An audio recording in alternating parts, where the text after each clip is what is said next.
สบายดีน้องซื้อว่าเข้มเพชรอินทวงศ์มาจากหลวงพระบางเด้อ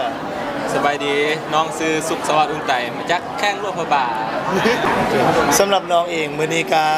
มีความรู้สึกดีใจหลายเนาะที่ได้มาร่วมงานชัดแฟชั่นทีวีที่เฮาได้มาเดินมื้อนี้เฮาได้มาเดินแบบให้ห้องเสื้อห้องหนึงเนาะแล้วก็ความรู้สึกเป็นเกียรติหลายที่ว่าได้รับเชิญมาในงานนี้ โดยความรู้สึกของน้องก็ว่าได้มาเดินเนาะแต่จะมาร่วมชมกับแบรนด์ดีไซเนอร์ต่างๆเช่นแบรนด์จัตวามานีวอนบยังบอสินี่แต่น้องก็ได้เป็นงานคนในโปรโมทร่วมงานของแซดแฟชั่นโซนนี่คือกันซึ่งกำมวลไล่มือนี้ก็เอ็นจอย ถ้ามาพอมีโอกาสบอกก็ที่ว่ามาฮอดจุดนี้ก็คิดว่าน่าจะมีโอกาสได้แล้ว แต่เฮาก็จะรับทุกโอกาสที่ว่าเข้ามาแล้วเฮาก็จะไปพัฒนาตัวเองเพื่อเฮ็ดให้ดีที่สุดเฮ็ดให้ผลงานออกมาได้ดีที่สุดเลย น้องก็จะพัฒนาตัวเองเช่นการถ่ายแบบรถดำเนินตอนนี้กระตุยขึ้นไล่รถจักรการเรียนเนาะก็มวนๆเอ็นจอยยักมีโอกาสใหม่ๆมาก็ขับเข้าเรื่อย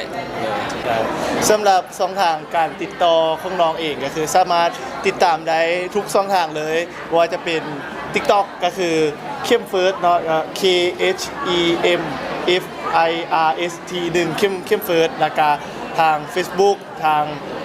IG เนาะซื้อเดียวกันหมดเลยซื้อต่างประเทศเลย สองทางของน้องกับแมน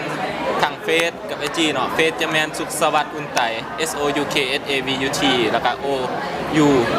U N E T A I แล้วก็ทางไอจีกับแมน